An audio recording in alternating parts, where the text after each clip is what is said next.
What if a sacred text was not just a book of faith, but a blueprint? Well, this is the central question we must hold. The Quran did not arrive as a single bound volume. It was revealed over 23 years. Its words were carried first in memory, spoken from one person to another. They were inscribed on whatever materials were at hand: scraps of parchment, the shoulder blades of camels, flat stones, the hearts of men. It existed as a living, breathing collection of revelations held together by the community that received it. This was the state of the text for years after the Prophet's passing. Then came a moment of profound and irreversible change. The third Caliph, Uthman ibn Affan, saw the seeds of division growing. Different dialects and memories created slight variations in recitation across the expanding Islamic lands. To preserve unity, he commanded a council of scribes to compile a single standardized text and the parchments they had kept. It was to become the definitive Quran. Born of piety and political necessity, it was an attempt to forge a singular voice from a chorus of devoted reciters. Once this task was complete, a second order was given. It echoes through history with a chilling finality. Other existing copies, variant codices, personal notes were to be gathered and burned. Imagine the scene: piles of parchment, each holding the sacred word as someone had heard and recorded it, being consumed by fire. Flames licked away the ink. Ash rose into the desert sky. The act was meant to purify the tradition, to prevent discord. But in doing so, it created a silence, a void where other versions once existed. This act of destruction is the first great mystery we must confront. It is a historical fact, recorded in the earliest Islamic chronicles. Yet its implications are vast and unsettling. What was lost in those fires? Scribal errors, minor dialectal differences? Or did those burned pages contain something more? The official narrative is one of preservation and unity. But the image of burning books leaves a permanent and haunting question. What if the goal was not just to unify, but to conceal?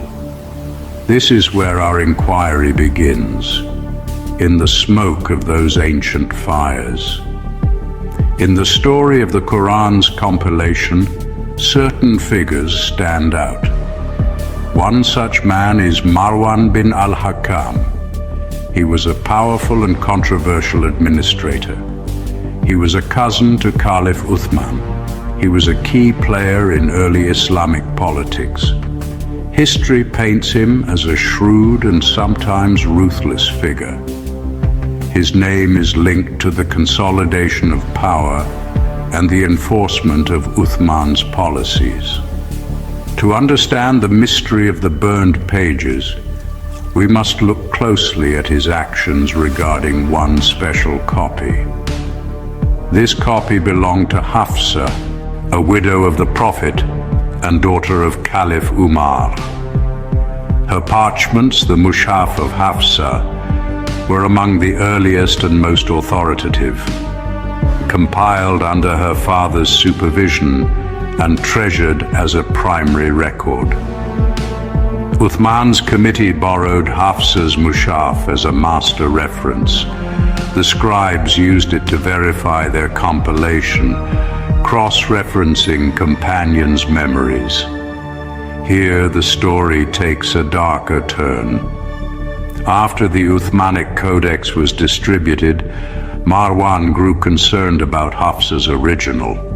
While Hafsa lived, she refused to surrender it. She guarded it fiercely. After her death, Marwan, governor of Medina, acquired the parchments. He did not preserve them in an archive. He did not store them for future scholars.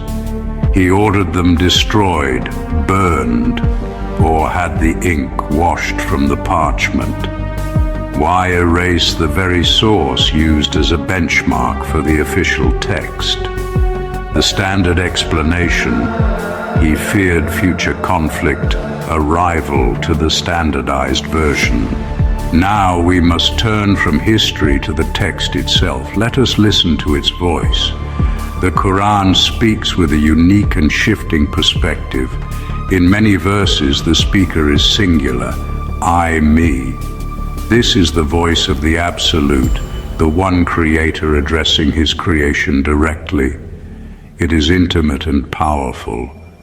But in hundreds of other verses, the voice changes. It becomes plural. We created you. We send down the rain. We will inherit the earth. The majestic or royal plural. A common feature in many languages. The conventional interpretation, grandeur, authority, a plausible and grammatically sound explanation. But consider an alternative. What if the plural is not a figure of speech? What if it is literal? A genuine plurality, actors working in concert, not questioning the oneness of God, but questioning the agency that carries out the divine will.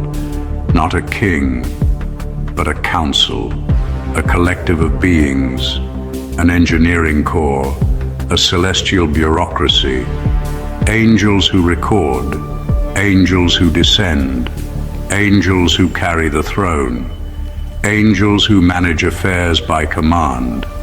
Could the we be this executive voice? The Quran becomes communiques and reports from a coordinated operation governing physics, biology, destiny. This shift changes everything. Creation is no longer solitary. It becomes a project, executed by a team, reign as logistics. Within this textual framework, certain stories of destruction take on a new and disturbing resonance. The Quran recounts the fates of ancient peoples who rejected their prophets. The narratives are stark and serve as powerful warnings. Two tribes in particular, Ad and Thamud, are said to have been annihilated by divine acts. The language used to describe their end is specific and highly unusual. Traditionally, these descriptions are understood as metaphors for God's overwhelming power, poetic renderings of a cataclysm. But if we read with a technical eye, the words suggest something else. The people of Thamud, who carved homes directly into mountains of rock, were said to have been destroyed by a tagia and a sayha, an overwhelming blast or thunderbolt, and a scream or a cry. We are told that a single terrible shout was enough to leave them dead in their homes. Think of this not as poetry, but as a description of an event. A scream is a sonic phenomenon. It is a wave of pressure moving through the air. In modern physics, we understand the power of resonance and focused acoustic energy. A sound of the right frequency and amplitude can shatter glass. What if the scream that destroyed Thamud was not a metaphor? What if it was a weapon, a precisely calibrated sonic device, capable of generating a resonant frequency that was catastrophically disruptive to biological life or even stone structures? The text describes a sudden, instantaneous event that left an entire civilization silent. Such a technology is beyond our current public capabilities, but it is not beyond the realm of physical possibility. The language of the verse, read literally, points not to a vague magical wrath, but to the deployment of a specific and terrifyingly advanced instrument. Similarly, the people of Ad were said to have been destroyed by a furious cold wind that raged for 7 nights and 8 days. The Quran describes this wind as a sarsar, a violent shrieking gale that hollowed people out, leaving them like the empty trunks of palm trees. Section 5. Echoes of Ad and Thamud. A technological reading. Let us linger on this unnerving possibility. If the destruction of Ad and Thamud can be interpreted as technological events, then the Quran becomes a record of forces far beyond simple miracles. The narratives cease to be just moral allegories. They become case files. They document the application of specific tools to achieve specific outcomes. The scream is no longer just the sound of anger. It is an acoustic instrument. The wind is no longer just a storm. It is a controlled atmospheric weapon. The we who deploy these tools are not just angry, but are acting as enforcers of a cosmic order. This reading forces us to reconsider the nature of the entire text. It suggests a layer of meaning hidden in plain sight, a scientific or technical description veiled in the language of revelation. The text moves from the cosmological to the biological, from the destruction of cities to the creation of man. And here too we find passages that are both profound and profoundly strange. The Quran speaks of human creation from clay, from water, from a clot of blood. These are powerful images of our humble origins. But within the story of Adam and his partner, there is a linguistic puzzle that has perplexed scholars for centuries. It revolves around the very nature of Eve's creation and is tied to a single, ambiguous word. In the biblical tradition, Eve is explicitly created from Adam's rib. The Islamic tradition is less direct. While some commentaries and traditions incorporate the rib story, the Quran itself does not state it so clearly. Instead, it speaks of creating humanity from a single soul, nafs wahida, and from it, creating its mate, zawjaha. Some interpretations connect this to a word or concept that can be understood as rib or side. But another layer of meaning is possible, one that points not to anatomy, but to something much smaller, something fundamental. Let us examine this from a different angle. What if the ancient word, often translated as rib, is a homonym, a placeholder for a concept the original audience could not have understood? Let us call this the TI enigma, representing a word whose true meaning might be life or pattern rather than a physical bone. A rib gives structure to the body. A genetic code gives structure to life itself. Could the text be alluding not to a surgical removal of a bone, but to the replication of a biological pattern? In this reading, the creation of the second human from the first is not an act of physical subtraction. It is an act of biological cloning or genetic engineering.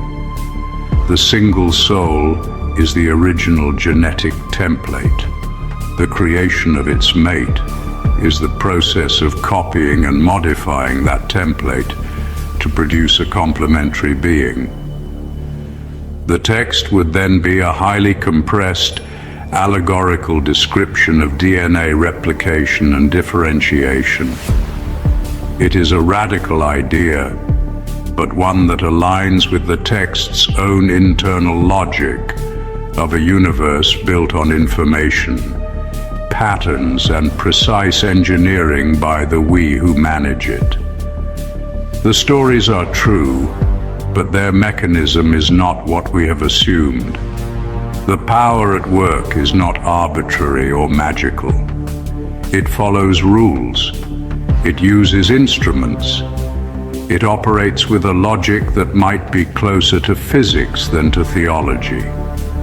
The universe described is one governed by laws. The very first word of the revelation given to the Prophet Muhammad was not believe, submit, or obey. It was Iqra, read. This command is the foundation of the entire scripture. It is an injunction to seek knowledge, to observe, to recite, to understand. It is presented as the primary duty of a human being.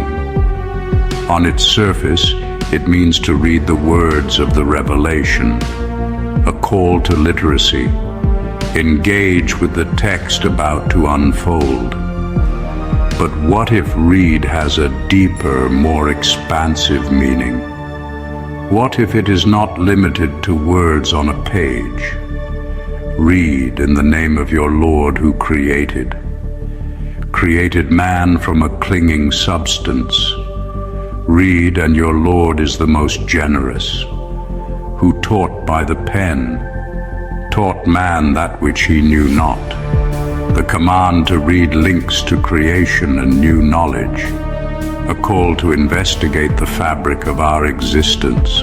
Now we must return to the beginning, to the smoke and ash of Uthman's decree. If the Quran is a multi-layered text containing a hidden code, then the burning of the variant codices was an act of catastrophic loss. We must consider the possibility that those lost versions were not just minor variations. What if they held the keys to unlocking the deeper layers of meaning? A simple change in a vowel, a different word choice, a marginal note. Any of these could have been a signpost pointing to the technical rather than the purely metaphorical interpretation.